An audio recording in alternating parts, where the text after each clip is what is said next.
Dans cette vidéo, je vous partage les phases de crise que j'ai vécues avec ma deuxième lorsqu'on mettait en place notre cadre d'apprentissage.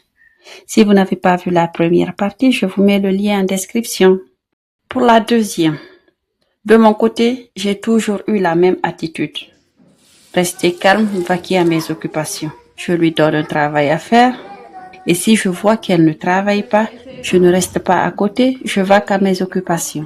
Et je lui demande aussi de faire le travail, c'est de chercher. Mais avec elle, c'était complètement différent.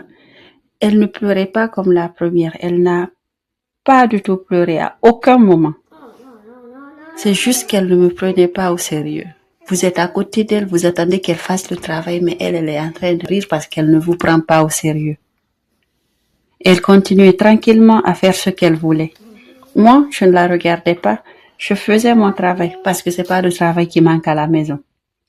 Mais en même temps, je réfléchissais. Comment faire avec elle? Quelle stratégie adopter? Et là, j'ai joué sur ce qu'elle aime.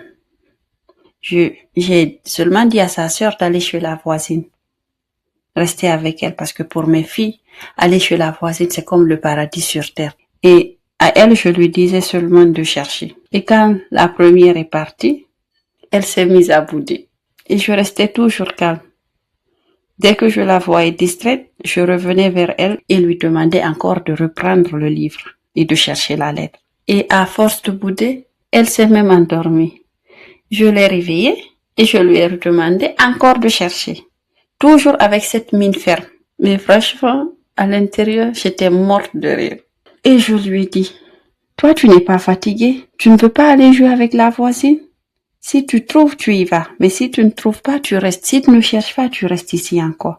Et honnêtement, à un moment, les enfants, ils cèdent toujours. Ils finissent toujours par céder parce que tout simplement, ils comprennent qu'il n'y a pas d'issue. Et comme je m'y attends toujours, elle ne trouve pas la lettre. Mais elle cherche. Et pour moi, c'était le plus important.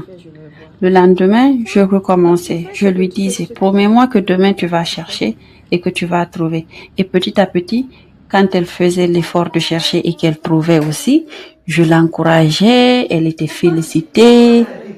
Et c'est ainsi que je l'ai accompagnée jusqu'à aujourd'hui. Et pour elle, contrairement à sa sœur, c'était un peu plus difficile parce qu'elle avait un problème de concentration. Alhamdulillah, aujourd'hui, ça va beaucoup mieux.